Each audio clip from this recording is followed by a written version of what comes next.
Hi, everyone. Welcome to part 2 of qualitative data analysis, or now that I've got my damn data, what the hell do I do with it? Part 1 of this, at least as far as I consider it, was a presentation that I did in class on October 19th, and you can find that presentation unrecorded, just the slides themselves without narration, on Moodle from October 19th, and in that section of Moodle.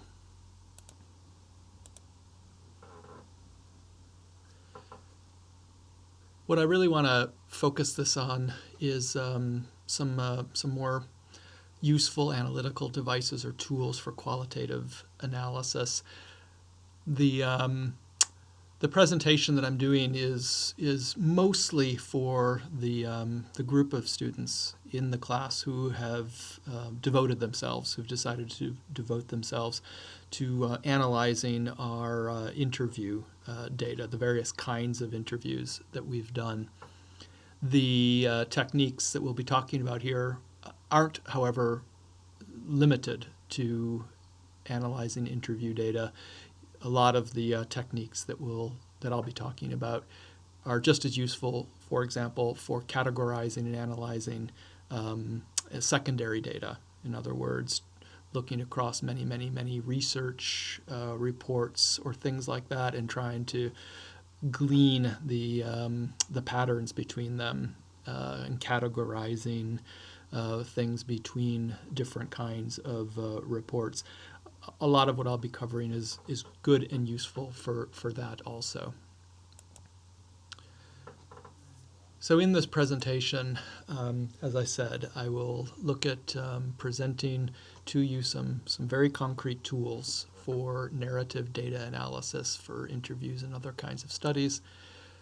I will let you guys know at root, fundamentally, what's the product that your team should target or try to produce on December 2nd for the rest of the class. I know that's remains an ongoing question for all of you. And then I just am going to conclude with some thoughts on comparative analysis. I don't think that it's not relevant for your December 2nd product. It's more relevant for wider issues in our work for and with the city as it relates to putting together your broader policy brief. In other words, beyond this. So it is something that students in the class, if you want to skip through a lot of this presentation because you're not all that interested in qualitative data analysis of narrative data, then that would be fine. Want to just keep reminding you that there's all of this takes place in the context. Please don't get confused or don't let yourself wander. It's all about the research questions that we have established with the city. This is what we're trying to answer, and in some ways, no matter what you do, as long as you are answering these questions, as long as you feel like the way that you're looking at our data is helping you answer these questions, then it's fine. But remember, we're looking at what untapped or under-leveraged capacities and assets exist in the city. What is it about Monterey that draws people to live here, to seek recreational opportunities here, to go to school here, or to relocate here for any reason? And we're also looking at what kind of products, services, and expertise do Monterey City residents, businesses, associations, and et cetera purchase or access from outside the city. And as we've been talking about, we have a number of different data streams that we have been looking into to see if they can help us answer these questions.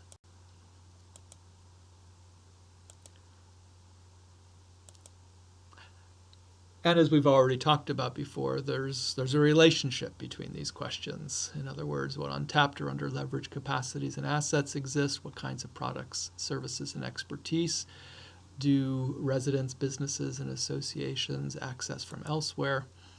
What is it about Monterey that draws people here? The analytical question of those three questions is, if you can answer all three of the questions separately, you still have a fourth question. That's all the central question is, which is, what are the overlaps or underlaps between the answers to those questions? A simpler, and particularly if the city's goal is resilient economic development, which it is. And what do we know about, I've suggested, and this is for future work, this isn't necessarily about the work that your group is doing in terms of the narrative analysis right now. More broadly speaking, as every student in the class thinks about putting together a 1,500-word policy brief for the city in the context of the city's goal of resilient economic development, then we want to ask ourselves the question, what do we know about success factors regarding resilient economic development in other small cities? And what we know about other small cities, what else might they be drawing? What else might be drawing people to those cities? And the question here is could we replicate that in Monterey? The reason I put this question here is thinking comparatively, which I'll get to and return to at the end of this presentation. What else might draw people here? We might be able to find that answer not through our informants, because they don't know how to answer that question. They don't have the knowledge.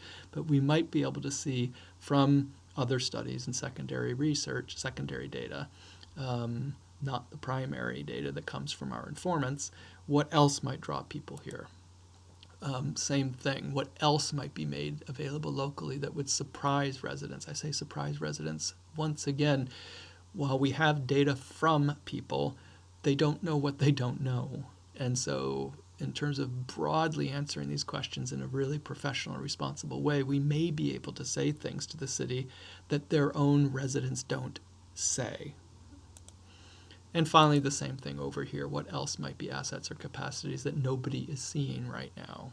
In other words, our informants may tell us something, but they don't know what they don't know. They haven't looked at the literature of resilient economic development. They haven't looked at the literature of asset-based community development, and so on and so forth. And so as we go forward with our own analysis, we want to draw on this external literature.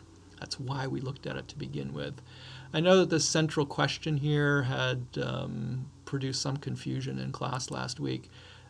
Another way of asking this, in case it helps to unconfuse you, in what ways do my answers about the three questions connect with one another? In other words, you can answer the three questions separately. What untapped or unleveraged capacities exist?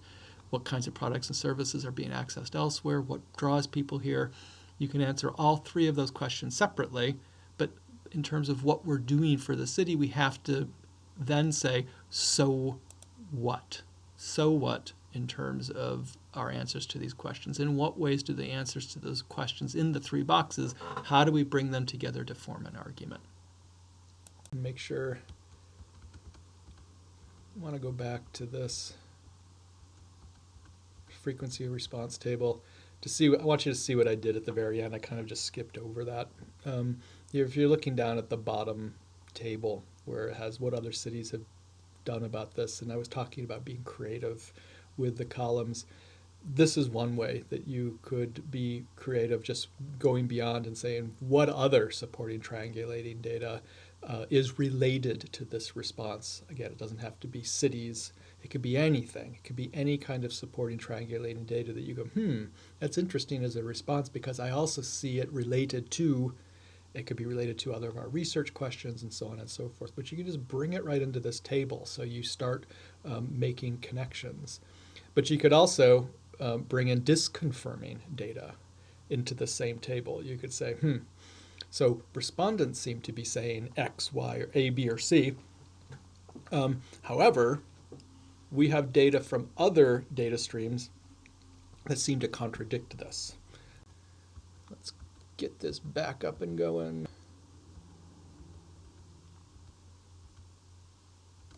Facilitator error. But yeah, back to the causal hierarchy before going on. It's it's very, a lot of you have studied logical frameworks, and so it's a version of a logical framework that you would have looked at in with Barrel or in other classes here. It's not that different, but you can use that technique, to look at your own data from this project. Another kind of really simple tool for arranging your data is a radial diagram, and it's as simple as kind of whatever is the central point that you're trying to explain or unpack or whatever. It's simply about showing a display, a visual display of what things support that central point, or what are the components of the central point. So, in the same way as a hierarchical analysis tool is about that also. This is kind of just a different way of going about it that is a little less formal than a hierarchy diagram. It's really about showing relationships without positing any hierarchy, without positing that any of them are more important than any of the others. Is just showing. It could be showing what are the components of a particular concept. It could be showing what are the components of a particular process. It could be showing what are the components of a particular outcome, without necessarily trying to tie them together into any kind of a conceptual or causal hierarchy. You've seen these all over the place in your life, but Venn diagrams are actually also frequently a nice conceptual tool, a nice tool to do analysis of qualitative and narrative data. And here you would just use the Venn diagram. A cool way to use it is just showing degrees of overlap or underlap between things.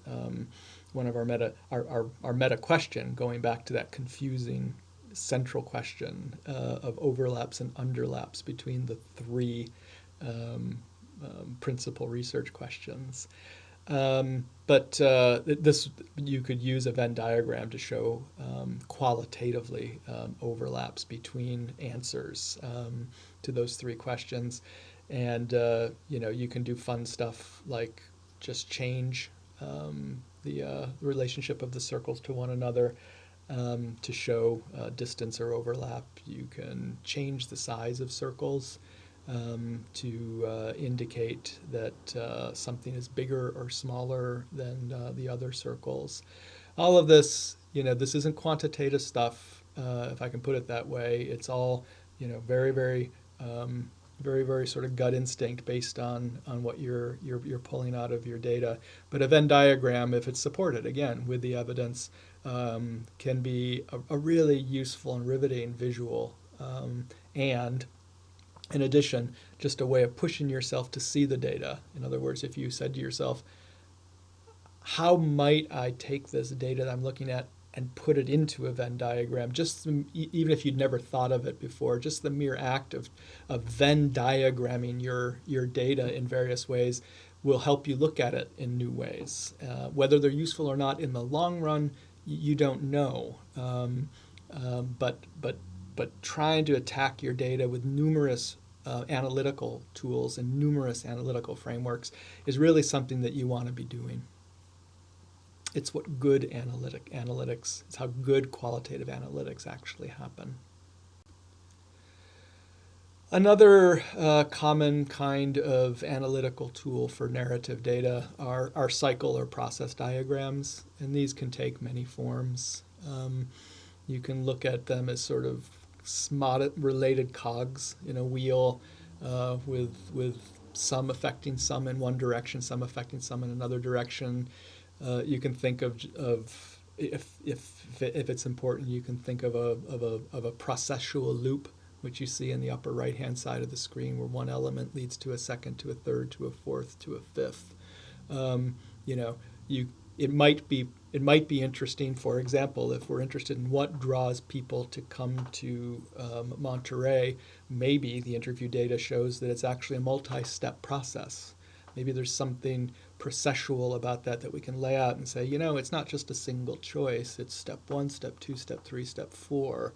Now whether it's linear or not is a different question. But you have different ways of showing degrees of linearity and nonlinearity. The two you see on the screen right now, the top right one is very linear, even though it's in a loop, but doesn't have to be. You could position that as a straight line. The cogs idea is somewhat it's dynamic, at least. It's showing that the elements interact rather than one following the other.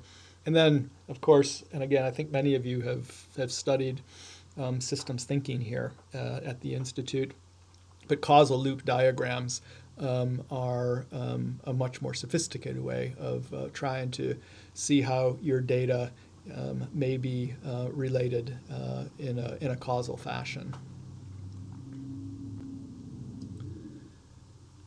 Another kind of really simple and straightforward analytical tool for narrative data is what I call a checklist matrix, or a checklist table.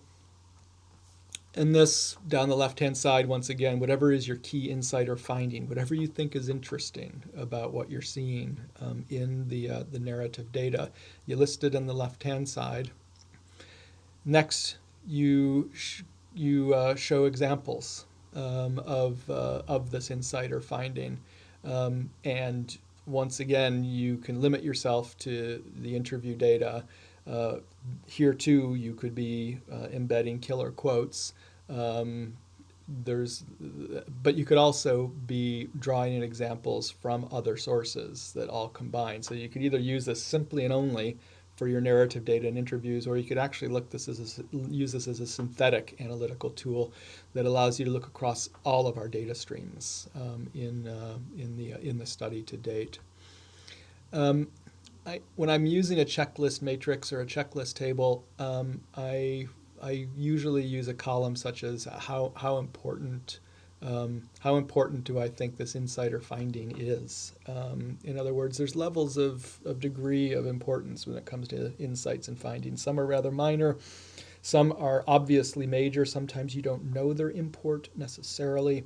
But asking yourself the question, and it's a continuous question as you build the table over time, how important is this? If something is really, really important, and you have a strong sense of that, you probably want to dig deeper into that thing that's important. If either in our own data streams, you may want to look sideways or in odd ways at data to see whether it might be able to tell you something. You may want to go out and do additional research on your own in terms of really getting under the hood of that, in terms of secondary literature, what others have said, previously published research, and things like that. But asking yourself how important do I think this is, and pushing yourself to understand that not all insights or findings are equal, that some are definitely more important than others, it helps to start you putting in your mind ideas of what are the most important things to convey.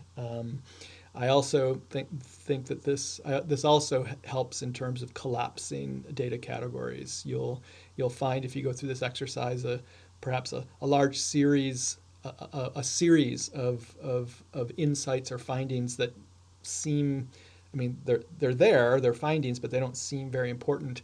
And that often can signal to you, is there a way to combine all these into a larger category in which there's something bigger going on here that I've over-discriminated? My categories are too fine, they're too small, they're too scattered.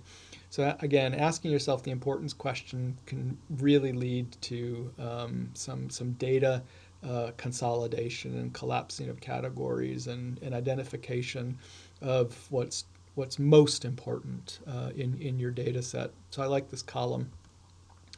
I usually just use a very simple rating system like this as I'm going through my analysis. Do I think this is very important, quite important, or somewhat important? or sometimes you can use a fourth category of not very important. The problem with not very important is if it's not very important, why is it in the table to begin with? So this is why usually I settle on just these three. In other words, something about it has leaped out to me as it's at least somewhat important. And then the last category just asks you to be explicit with yourself about why do I think it's important. If I say it's very important, I need to push myself in this table to articulate and write down why do I think it's important. And I'll tell you what, if you go through the structure and rigor of making yourself ask that question and making yourself write it down and being honest with yourself, you will find instances where you can't answer the question. I don't know why it's important. And so at that point, either you've been leading yourself down a false path, because in the end you really don't understand yourself why it's important, and you can then eliminate it. Or you can say to yourself, I just had this gut instinct and I don't know how to articulate it. And that's a signal that you really do have to figure it out. You have to spend some time. Maybe you have to talk to other people. Maybe you have to do some additional reading. Maybe you have to go back to square one and reread a lot of the stuff, because somehow you got to the conclusion that something was important, but you can't even articulate it at this point, maybe days or even weeks later, about why it's important. So that's why I like that column. It adds a kind of a rigor and a validity test to this analysis that I think can be really, really helpful. So yet another kind of tool to do qualitative data analysis of narrative data is, I call it an importance table. And again, you're gonna see similarities between this table and previous tables. They all do modestly or slightly or significantly different things for you. There are connections between these tables. I offer all of these up to you because they're all possible ways that will help you move from where you are right now, coding, to actually doing some analysis that will be ready by December 2nd for the rest of your classmates. But an importance table, once again, down the left-hand column, you list in different rows the finding of note, whatever you're finding important, whatever it is. In this case, why is it important in the respondent's own words? You're sticking with this table, it's really about sticking really close to your text, really sticking close to trying to listen deeply to your respondents. So findings of note from your interviews, why is it important in the respondent's words? And then once again, you can triangulate with alignment with other sources, other interviewees, or other sources agreeing with the importance. And then you can, again, check yourself here, and as with the very first table, the frequency table, you can actually force yourself to look for contradictory evidence, finding evidence that actually contradicts that thing is important. And putting all of this together in a single table and forcing yourself to look at that mess and try then to come to some reason. How do you explain it? How do you explain that somebody or a group of somebodies think something is important and then other sources just completely contradict that? What's the story there? How are you going to square that circle? And that's the interpretive leap that you have to make. And sometimes you can make that interpretive leap by reference to other people's arguments, the really wonderful, cool, fun thing is when you yourself, for the very first time in the world, are the first one to kind of be able to make that argument about how to connect the confirmatory and the disconfirmatory evidence, to be able to make sense of that contradiction, is very, very satisfying. And indeed, it's ultimately what really good qualitative research is about. Really, really good qualitative research is about seeing new things in the world that no one's ever seen before. It's not about, it's rarely about spouting what previous authorities or experts have already identified or already said, and that's why some of us just find qualitative research so satisfying. Once again, you can be as creative as you like with these columns. Whatever you think could help you or gain more insight into our research questions. Always, that's the touchstone, our research questions. But bringing stuff together in the same table to confront each other in terms of data is just a very, very, very important part of any good qualitative data analysis. So let's go back. These are the three most important research questions that we're looking at in this study. And we have a central question, which is, once again, it's just a so what question. In other words, given your answers to question 1, question 2, question 3, so what? What does it mean? What does it mean for the city? And again, in the context of resilient economic development, what we know from other places, and what we might be able to add on our own to the conversation here in Monterey that our own informants don't necessarily know themselves or have not identified.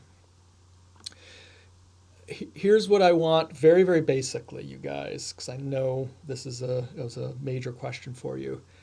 What the group should produce by December 2nd. And here's what I want at a minimum. At a minimum, I want you guys to produce a frequency of response or an evidence for and against table for our research questions, for the 4 research questions. You don't have to triangulate. In other words, I want you to stick only with the interview narrative data. You don't have to worry for December 2nd. You don't have to worry about bringing in other data streams, confirmatory or disconfirmatory. That is what I expect every student in the class to do, who, in other words, as everybody writes their 1,500-word brief, 1,000 to 1,500 word brief, everybody is going to be expected to triangulate and to buttress their arguments with substantiation across multiple methods. Your group product is simply a frequency of response table or an evidence for or against table for our research questions. And as a voluntary contribution by December 2nd, any student on this team should feel free to go above and beyond and make available to fellow students results of any other analytical techniques that you used on the data between now and December 2nd. Analytical techniques that I covered in this presentation. In other words, as a group, you need to work on a frequency of response or an evidence for or against table. That's all you have to do for the research questions that we have.